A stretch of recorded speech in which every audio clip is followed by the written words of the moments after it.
नाम क्या है? अच्छा, श्याम सुंदर। कहाँ से आए हो? बिहार से। क्यों? बिहार में खाने पीने को नहीं मिलता जो महाराष्ट्र में आए हो? वहां पर क्या प्रॉब्लम है?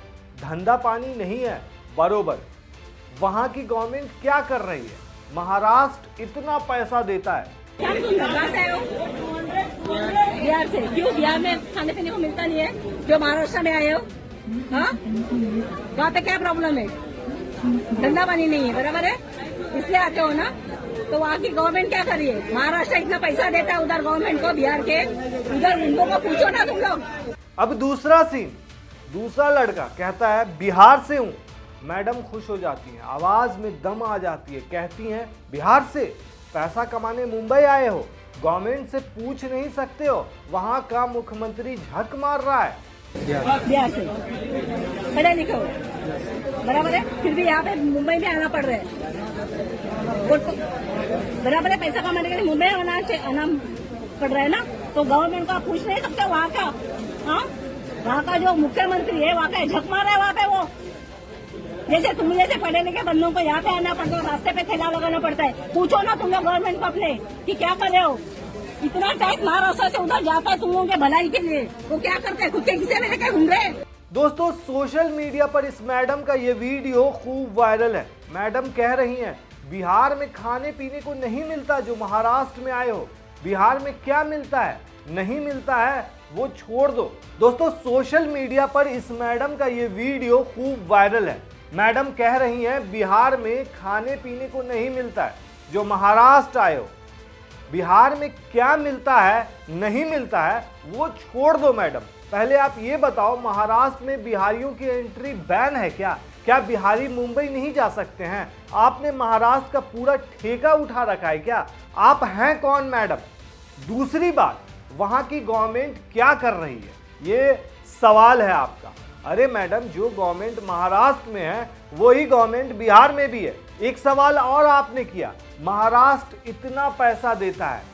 मैडम, आपको पता होना चाहिए महाराष्ट्र हमारे देश की शान है, हमारी इकोनॉमिक कैपिटल है। क्या आप जानती हैं यही बिहारी, यही यूपी वाले अगर महाराष्ट्र के अंदर ना जाएं, मुंबई के अंदर अगर ना रहें, तो पता है मुंबई की जिंदगी थम सी जाएगी। महाराष्ट्र को ऐसा बनाने में बिहारियों का भी अहम योगदान है मैडम। एक बात और मैडम, बिहारी होना शर्म नहीं, गर्व है। आप बिहार के बारे में जानती क्या है? हमें पता है आप बुरी इंसान नहीं है, लेकिन बिहारियों को लेकर जो बुराई आपके मन में बैठ गई है वो गलत है।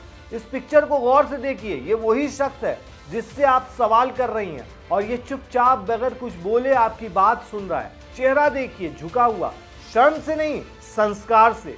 आपसे मेरा एक सवाल है, आप ये सवाल किसी से कैसे पूछ सकती हैं? आप कहती हैं अपने मुख्यमंत्री से पूछो। मैडम, माना कि हम गरीब हैं, लेकिन कभी बिहार के बारे में पढ़ा है? दुनिया की सबसे पुरानी यूनिवर्सिटी बिहार में है। दुनिया का सबसे पुराना हिंदू मंदिर कहाँ है आपको पता है? दुनिया का सबसे लंबा वाईफाई जोन कहाँ है पता है? बिहार में। दुनिया की सबसे पुरानी हाईवे बिहार में।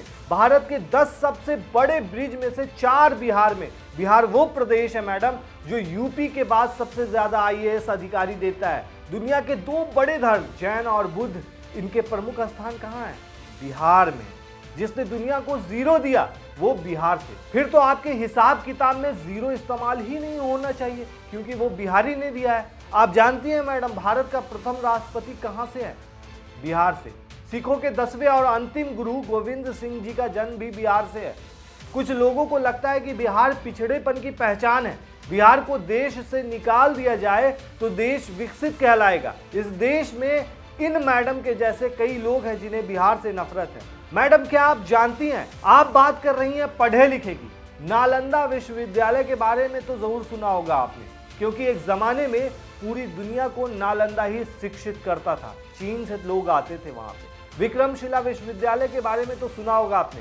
बौद्ध शिक्षा के प्रमुख केंद्रों में से एक था, जहां पर तंत्र विज्ञान और धर्म और दर्शन पढ़ाया जाता था। आपने सम्राट अशोक के बारे में सुना होगा, वो सम्राट जिन्हें सम्राटों का सम्राट कहा जाता था, बिहार से थे। चक्रवर्ती सम्राट अशोक, जिन्होंने अपने जीवन में एक भी युद्ध नहीं हारे, जब हथियार को त्यागा तो सत्य शांति का ऐसा पाठ पढ़ा है जिसकी मिसाल आज भी सारी दुनिया में दी जाती है। मैडम, मधुबनी पेंटिंग के बारे में सुना है आपने? छोड़िए, वो छोड़िए मैडम। आप मखाना जरूर खाती होंगी, पता कीजिए कहाँ बनता है। मखाना ना सही, लीची तो खाई होंगी ना। चलिए लीची को भी छोड़ दीजिए, ये भी रहने दीजिए। दुनिया में जब भी शांति का पाठ पढ़ाया जाता है तो गौतम बुद्ध का नाम आता है। क्या आप जानती हैं मैडम कि गौतम बुद्ध जी को ज्ञान की प्राप्ति इसी बिहार के बोध गया में हुई थी। ये छोड़िए, जिन बेचारे लोगों को आप कोस रही हैं उनका इस देश की अर्थव्यवस्था में बहुत बड़ा योगदान है। अगर बिहार का आदमी मुंबई दिल्ली जैसे शहरों से पलायन कर जाए तो दिल्ली मुंबई थम जाती है। ये बात आप जानती हैं अच्छे तरीके से। और जिस तरीके से आप नफरत फैला रही हैं बिहारी होने के नाम पे, वो बात अलग है कि आप अगर ये बात कहें कि फुटपाथ पर अगर कोई सामान बेच रहा है, किसी को तकलीफ हो रही है जाने की, तो वो प्रशासन की जिम्मेदारी है कि वहां से उस चीज को हटाया जाए। या फिर आप इसकी शिकायत जाकर के नगर निगम में कर सकती हैं, बीएमसी में कर सकती हैं। लेकिन आप सीधे तौर पर आपका ओहदा क्या है? आप क्यों किसी इंसान को इस तरीके से राज्य के नाम पर परेशान कर रही हैं? क्या बिहार देश के अंदर नहीं है?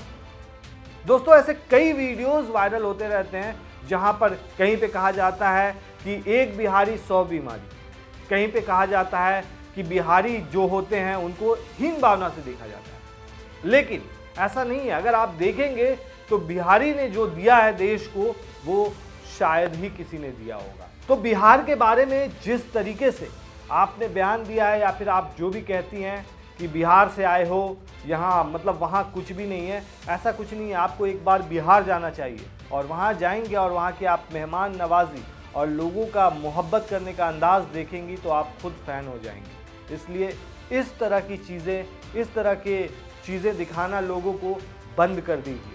दोस्तों, आप क्या कहते हैं इस पूरे मामले पर? हमें कमेंट में ज़रूर बताएं।